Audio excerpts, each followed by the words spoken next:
Well, hi, it's Ken again, and today is Tuesday, July 8th, 2025. Yeah, it's about 1:40 in the afternoon. This will be very short. Just a reminder, um, out of sight, out of mind, that is us, guys. That's human nature. Let me center myself here. And it's about space debris. Asteroids, meteors, whatever you want to call them, comets. What now? Not comets, but things that hit the Earth and affect the Earth, and not just fly by like comets. But we have—I don't know this man's name. He is an intellectual. I'm sure he holds.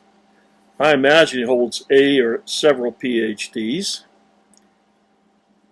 But he's talking about, I think it's Chelyabinsk. This is the asteroid that blew up, didn't hit, blew up over Chelyabinsk, Russia a few years ago. Hurt a lot of people, killed no one. And so let me play him, and let's make this extremely short. I'll just put me up here, kind of, and let's get him going. Hello. Most people have already forgotten what happened over the town of Chelyabinsk in Siberia on February 15th of the year 2013. On that day, a small asteroid, about 65 feet in diameter, entered Earth's atmosphere at a high rate of speed. Now, 65 feet in diameter. This is to remind you that we do have one, according to NASA, asteroid that is called Apophis, that's passing by under 4 years on Friday the 13th, April 13th, 2029. And it will be so low that it will take out some of our satellites. So that's close, that's low. And let me bring me over here. And but it's the size of the Rose Bowl. And this is just a reminder. Whether I'm right or wrong, I can only be right or wrong about it hitting us or not hitting us. But according to NASA, it will be passing by that close, and to take some of our satellites out, something that huge, as big as the Rose Bowl. So this is, again, a reminder. Let's let him finish talking.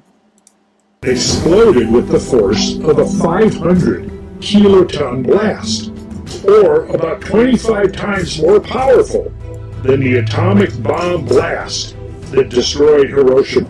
Since the angle of approach was relatively shallow, it exploded about 18 miles up in the atmosphere.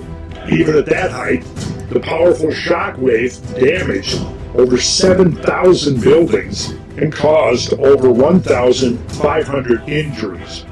But luckily, no fatalities. Had the object been somewhat larger or had arrived at a steeper angle, penetrating lower into the atmosphere before exploding, there could have been hundreds or even thousands of people killed. Had that occurred, it is likely that the impact of the Chelyabinsk meteor on the consciousness and the priorities of humankind would likely be somewhat different right now. As it is, awareness of the significance of that cosmic wake-up call has quickly faded from popular consciousness. Well, and that is human nature.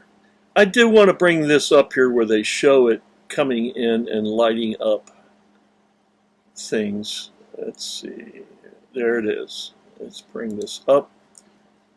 And this is it in the sky. Can you imagine if this object glowed this bright for a few moments? How bright something the size, and it's 18 feet wide or whatever he said, something the size of the Rose Bowl. Would it light that bright? And how many more times magnitude would it be? And brightness would blind you, maybe. Well, let me just run this. Been somewhat larger, or had arrived at. Okay, so not wishing to belabor this. This is already 5 minutes long. I'm going to end it. Come to Christ. You know, being saved